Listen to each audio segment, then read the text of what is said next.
சின்ன காரணமா சொல்லிட்டு இருந்தாலே அதெல்லாம் உங்களுக்கு ஞாபகம் இருக்காப்பா? ஆமா, எங்க சர்டிபிகேட் தொலைஞ்சு போறதா சொன்னாமா இது? மா சர்டிபிகேட் இருந்தா தொலையதுக்கு படிச்சா சர்டிபிகேட் கொடுப்பாங்க.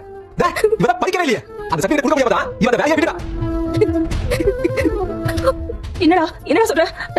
இவருக்கு வேலை நல்ல வேலை கிடைச்சதுனால தான் அந்த வேலையை விட்டதா சொன்னா. நல்ல வேலைமா அதே சொல்றேன். இப்போ சொல்றேன் அப்பா, நம்ம குடும்ப பசங்க ஓட இருக்கலப்பா. நம்ம ஒரு மனுஷன் வாங்குறேன். ரமேஷ் ஆமா பேசுறது சொல்லிட்டு இருக்கா? அங்க ஒரு நாள் ஃப்ரெண்ட் சாப்பிட போறப்பா. அப்போ ஒரு லேடி வந்து என்கிட்ட சாப்பாடு பண்ணிட்டு இருந்தாங்க. நான் உங்களை கவனிக்கவே இல்லப்பா. அந்த லேடி வந்து வேற ஏதாவது வேற மாட்டேறாங்க. வாய்ஸ் கேட்டப்போ என்னடா இந்த பொண்ணு எங்க கேட்ட மாதிரி கேட்டு நிமிந்து பார்த்தா அந்த லேடி வேற யாரும் இல்லப்பா. அந்த லேடி இந்த கேடி மேம்பா, இந்த கேடி மேம்.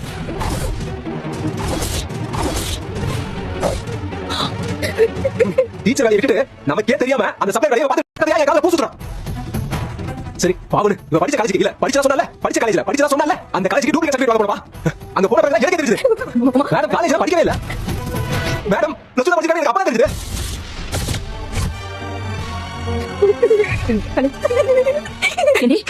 அவன் சொல்றத நெசமாடி? உண்மை சொல்லு, சொல்லுடி, சொல்லு. என்ன மாதிரி அவகிட்ட பேசிட்டு இருக்க? யார்கிட்ட உண்மை பேசிட்டு இருக்க? யார்கிட்டயா? ஸ்கூல்ல வேலையை விட்டுட்டு கோயில் பஸ் ஸ்டாண்ட் அங்க தெரு தெருவா உட்கார்ந்துட்டாமா. அந்த மாதிரி நம்மளால இருக்க முடியாது. ஹோட்டல்ல போய் மேல வேலை செஞ்சிருக்காங்க. மா மா பா நான் எந்த வேலையும் தப்பு இல்ல சொல்ல வரல. ஆனா அந்த விஷயத்தை நம்ம கிட்ட சொல்லணும்ல.